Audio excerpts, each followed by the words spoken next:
Bismillahirrahmanirrahim. Assalamu alaikum. This is introductory lecture about macroeconomics. So here first of all we will explain what does the word economics mean and how many types of economics are there. Then we will acquaint ourselves with macroeconomics and then we will explain what are the objective and the major issues in macroeconomics and how many policy options are there to attain these goals or objectives of macroeconomics, and in the last of this lecture we will explain how many school of thoughts are there to explain the macroeconomic theories. In order to define the term economics, first we see that what came in our mind when we see the word economics. So the word economy came in our mind when we see the word economics. So what does the word economy means? Economy means group of persons whose problems are same. How we can define this same problem? We can see that this same problem is accorded as economic problem. How we can define this economic problem? We can define this economic problem as economic problem is related with unlimited wants and limited means or resources, but these limited means or resources have alternative uses. It means that we can say that people are facing the scarcity of resources, but they have a choice that they could use their limited means or resources alternatively. If we define the term economics, simply we can say that economics is related with human behavior. Human behavior in relation with unlimited wants and limited means that have alternative uses. It means that there is a link between economics and economic problem. What type of link or what type of relationship exists between economics and economic problem? We can say that economics is telling about or dealing with the human behavior in relation with economic problem, because economic problem is related with the scarcity of resources and economics is telling about the human behavior, that how the people are behaving or what are the behavior of the individuals in relation with the scarcity of resources. In order to define the term economics, we have different perspective or different views. By using these views and perspective, we can explain or define the term economics as, for example, we can say that economics is the science of wealth. But when we are saying that economics is the science of wealth, we are considering the economics as a theory and admitting that economics has not any applied foundation. But when we are saying that economics is the science of wealth, it means that we are saying that economics has both theory and applied part. That its theories, that economic theories could be applied to increase or enhance the human welfare. We can also define the term economics as it is the science of scarcity. When we are saying that it is the science of scarcity, it means that people have unlimited wants, but the resources to fulfill these wants are limited.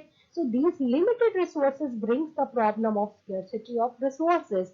As economics is dealing with the human behavior in relation with this scarcity of resources, so we can define it as economics is the science of scarcity. We can also explain it as economics is the science of optimization, because all the individuals want to maximize their welfare or want to maximize their satisfaction by utilizing their limited means or resources. And we can also define it as economics is the science of exchange. By using all these perspectives, we can explain economics as we have defined. As I have told you in the previous slide that when we define the term economics as a science of wealth, then we are saying that economics has the only theoretical foundation. But when we explain the term economics as a science of welfare, it means that here we are admitting that economics has also an applied part. So, broadly speaking, economics has two main types, that is applied economics and theoretical economics. Where in applied economics, the theories of economics are applied to enhance or increase the human welfare, where theoretical economics is further divided into normative economics and positive economics. Where in normative economics, we studied the economic laws and give arguments and give suggestions. Here we can add something from our own side. But in the positive economics, we studied the economic laws and state as it is. Here we could not add anything from our own side.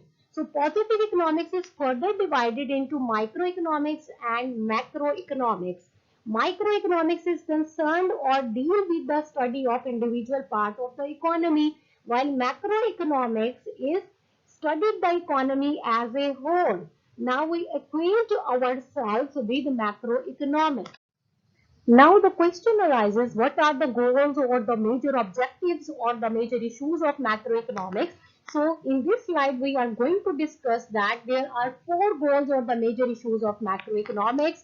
These goals or issues are output and employment determination. And the second is related with price stability.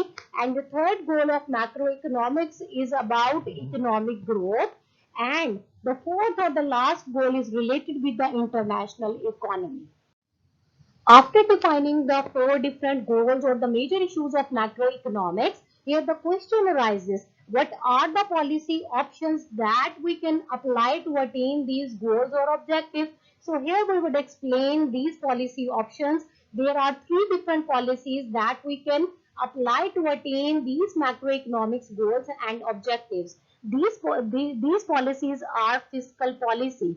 Fiscal policy is the exercise of government to control over the public spending and taxes as an instrument to attain the goal of general economic policy. It means that fiscal policy is headed by the government and the tools for the fiscal policy are public spending and taxes. Next policy is the monetary policy. So monetary policy is the exercise of central bank to control over the money supply as an instrument to achieve the goals of general economic policy. So the monetary policy is headed by the central bank and the tool for the monetary policy is money supply. Third or the last policy is the commercial policy, and this policy is related with the international issues like tariff, quota, exchange rate, etc. It means that there are three different policies or that we can apply to attain the macroeconomic goals and objectives. After explaining the four different goals and objectives of macroeconomics and three different policy options, now here a question rises, how many school of thoughts are there who contradict in their views regarding the objectives, regarding the macroeconomic theories, regarding their inclination towards the different policy options? Because some school of thoughts prefer fiscal policy, some school of thoughts prefer monetary policy to attain their goals and objectives. This difference in the views or the policy options give rise to the six different school of thoughts. These school of thoughts are classical, Keynes, monetarist, neoclassical, new Keynesians, and structuralist.